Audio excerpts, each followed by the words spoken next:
खालिद फारूकी साहब, ये वाकई हमारे मुल्क में बड़ा मुश्किल होता चला जा रहा है कि सुप्रीम कोर्ट है या जो दीगर अदालतें हों वो फैसला देती जरूर हैं, लेकिन फैसले की भी गवर्नेंस के मामलात आ जाते हैं कि आया के इन पर इम्प्लीमेंट होगा या नहीं होगा। मुझे ये बताइए, जस्टिस मंसूर अली शाह साहब ने भी तनाज़ात के हल के लिए सालसी मराकज़ की तजवीज़ दे दी है।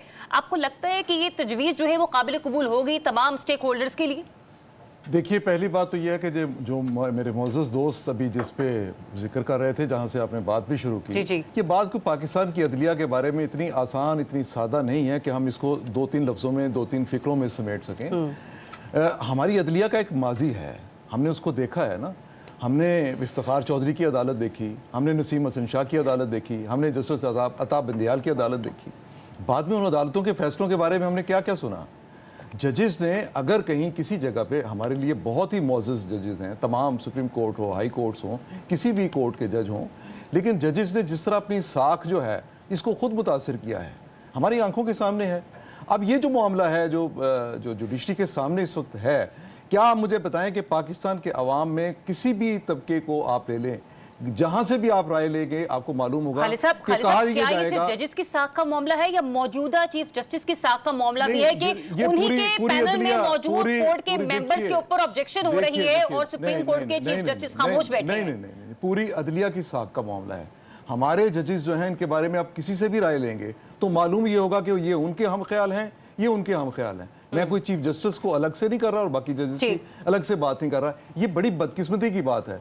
जिन मुल्कों की हम मिसाल दे रहे हैं, अभी मशरकी साहब ने मिसाल दी बरतानिया की, तो बरतानिया की अदालतें जो हैं, आला अदलिया, क्या इस तरह के मामलात उसके बारे में अवाम के अंदर तासुर ये पाए जाते हैं? जो कुछ पाकिस्तान की अदलिया के बारे में एक राय बन चुकी है पब्लिक की, जो कुछ हमारे कानूनी माहिरीन की, आईनी माहिरीन की, फिर हमारे जुडिशल एक्टिविज्म जो है, उसने जो इफ्तिखार चौधरी साहब के दौर में हमने देखा नहीं है किस तरह जुडिशल एक्टिविज्म आगे बढ़ के महज कानून की तशरीह से नहीं, आईनी मामलात में तरामीम से नहीं, वो खुद आइन साजी के मामले में दाखिल हो जाते हैं। अब ये भी जो एक केस है, इसमें मैं तो समझता हूँ कि बुनियादी तौर पर PTI के साथ इंसाफ नहीं हुआ था, डे वन से इंसाफ नहीं हुआ। लेकिन जो चीजें, जो लाइन्स हमें जो समझ आती है, जो लाइंस क्रॉस की गई, जहां जाके ये फैसला जिन हदूद में जाके दिया गया, वहां कुछ उन तीन जजेस को आप क्या कहेंगे? क्या वो जजेस नहीं है? उनकी राय भी तो, ये ठीक बात है कि उनकी अक्सरियती राय नहीं बनी, अकलियती राय है। मतलब आप कह रहे हैं कि जो इरफान सिद्दीकी साहब आज कह रहे थे कि एक्ट को, इलेक्शन एक्ट को बार बार वायलेट किया गया। देखिए, जो कुछ भी आपने करना है, या तो अपने फैसलों में थोड़ा सी एहतियात बरतें, अपने अल्फाज को चुनाव ठीक रखें। जब आप कहते हैं कि हम टेक्निकल मामलात में नहीं जाएंगे, हमने तो इंसाफ को देखना है, ये बातें आपकी दुरुस्त हैं, कौन शख्स इससे इख्तिलाफ कर सकता है, लेकिन चीजों को बड़े मोहतात अंदाज में देखने की जरूरत है। इस वक्त कौम को जो सबसे बड़ा प्रॉब्लम है वो ये है कि हम एक आईनी और कानूनी बहरान का शिकार हैं। ये आईनी और कानूनी बहरान हमारे मुआशी बहरान को बढ़ा रहा है, हमारा मुआशी बहरान हमारे सियासी बहरान को बढ़ा रहा है। हमारे जो चैलेंजेस है वो बड़े खौफनाक हैं, बढ़ते चले जा रहे हैं। इस पे भी बात करेंगे। प्रोग्राम का अगला सेगमेंट मैंने स्पेशली इसी के लिए रखा हुआ है। मुदस्सिर खालिद अब्बासी साहब, मुझे ये बताइएगा कि अब मतलब यानी कि एक सिचुएशन ये भी डेवलप होती हुई नजर आ रही है, जिस तरीके से अपने तहफ़्फ़ुज़ात का इजहार किया गया जस्टिस मंसूर अली शाह साहब की तरफ से, अदलिया डिवाइड हो जाएगी। अभी तो डिवाइड अपनी आराम में है ना, लेकिन क्या ऐसा भी हो सकता है कि वकला तहरीक इतनी जोर पकड़ ले कि इससे हम कुछ ज्यादा एक्सपेक्ट करना शुरू कर दें कि कहीं ना कहीं हालात बहुत ज्यादा नासाज हो सकते हैं मौजूदा हुकूमत के लिए भी और रियासत पाकिस्तान के लिए भी? बदकिस्मती से अमली तौर पर अदलिया जो है वो इस वक्त डिवीजन का शिकार है। ये कोई वो उसूली या अदरवाइज हो सकता है। ये एक तल्ख हकीकत है जिसे हमें तस्लीम करना होगा, लेकिन हमें यह भी साथ साथ देखना होगा कि इसकी वजूहात क्या थी। बुनियादी मैं समझता हूँ अदालतों का जो बुनियादी काम है वो आम आदमी को इंसाफ की फराहमी है, और जब अदालतें अपने असल काम से डेविएट उस वक्त होती हैं जब सियासतदान जो है वो अपने सियासी इख्तलाफात और अपने जो प्रॉब्लम्स हैं और अपनी जो मुफादात के मुताबिक जो चीज़ें हैं वो जाके अदालतों के सरों के ऊपर थोप देती हैं। यह अभी मेरे भाई ने बात की थी थोड़ी देर पहले कि बरतानिया में या दूसरे मुअज़्ज़ज़ मुल्कों में जो है वो ऐसा नहीं होता, तो वहाँ पर ऐसा भी नहीं होता کہ سیاستدان اپنے مسائل پارلیمنٹ کے اندر بیٹھ کر ایک دوسرے کے ساتھ حل کرتے ہیں، اور یہ بہت ریئر ہوتا ہے کہ کوئی سیاسی ایشو ایسا ہو جس میں کوئی سیاسی انوالومنٹ ہو پارٹیز کی، گروپس کی، اور وہ لے کر جو ہے وہ عدالتوں میں جائیں، یہ بہت کم ایسا ہوتا ہے۔ جب سیاستدان خود اتنے کنفیوز ہیں، خود ہی اپنے بنائے گئے قوانین کے مطابق، تو پھر بہتر نہیں ہے کہ آئینی ترمیم لائی جائے اور کانسٹیٹیوشنل کورٹ کا قیام جو ہے وہ تشکیل پا جائے؟ دیکھیے وہ ایک الگ بحث ہے، کانسٹیٹیوشنل کورٹ کا قیام جو ہے وہ ہونا چاہیے یا نہیں ہونا چاہیے، اور اگر ہوگا تو وہ اس کا طریقہ کار کیا ہوگا، that is all together different issue. لیکن میں آپ کو ایک بات بتاؤں کہ جو اگر عدالتیں جو ہیں وہ آج جو ہماری عدلیہ کی جو اس وقت ساکھ ہے اور عوام کے اندر جو اضطراب پایا جاتا ہے مقدمات کی ڈسپوزل کے اور انصاف کی فراہمی کے حوالے سے، اس کی ایک بنیادی وجہ یہ ہے کہ ہماری عدالتوں کو اعلیٰ سطح کے اوپر جو ہے وہ سیاسی مقدمات میں الجھا دیا گیا ہے۔ ظاہر ہے جب عدالت سیاسی مقدمات کا فیصلہ کرتی ہے تو ایک بہت بڑا گروہ جو ہے وہ اس کی حمایت میں آ جاتا ہے، اور اس کے جو مخالف ہوتا ہے وہ بھی اسی طرح سے۔ تو یہ اس طرح سے عدلیہ کا جو اصل کام ہے ہم اس سے اس کو ڈیویٹ کرتے ہیں۔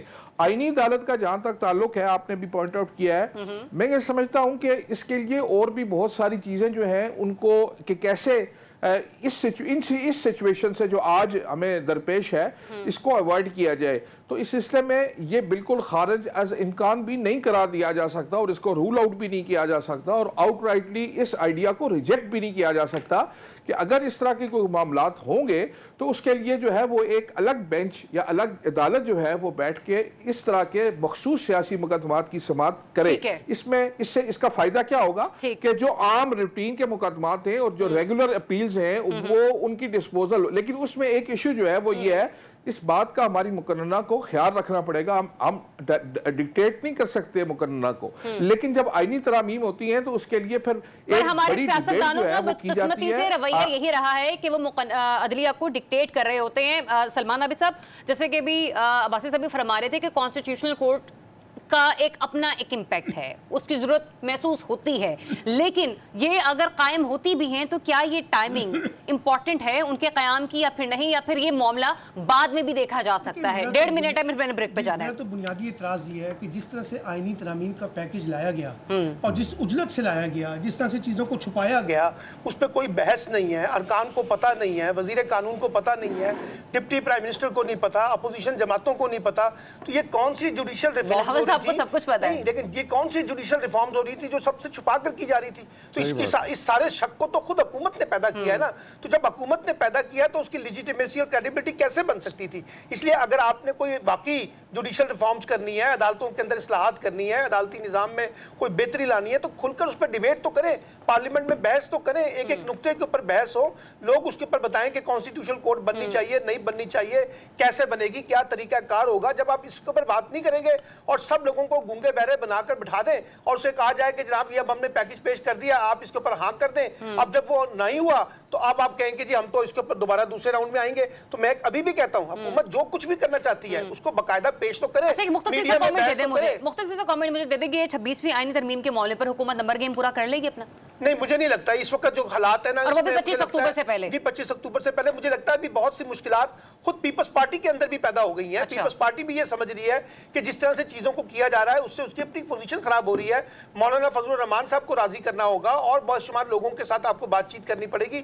مجھے لگتا ہے کہ جیسے جیسے حالات یہ اپنا، لیکن اگر 63 کے حوالے سے قانون دوبارہ سے ری رائٹ ہو گیا، آئین دوبارہ سے ری رائٹ ہو گیا، تو خیال میں مولانا کی بھی ضرورت نہیں رہے گی۔ سر دیکھیں نا، پھر آپ کرنے کو تو بہت کچھ کر سکتے ہیں، لیکن اس کے بعد پھر جو ایک بہام پیدا ہوگا، جو ٹکراؤ پیدا ہوگا، اس کا مقابلہ کون کرے گا؟ جو اداروں کے درمیان ٹکراؤ ہوگا وہ کسی بھی صورت میں ریاست کے مفاد میں نہیں ہے۔ صحیح۔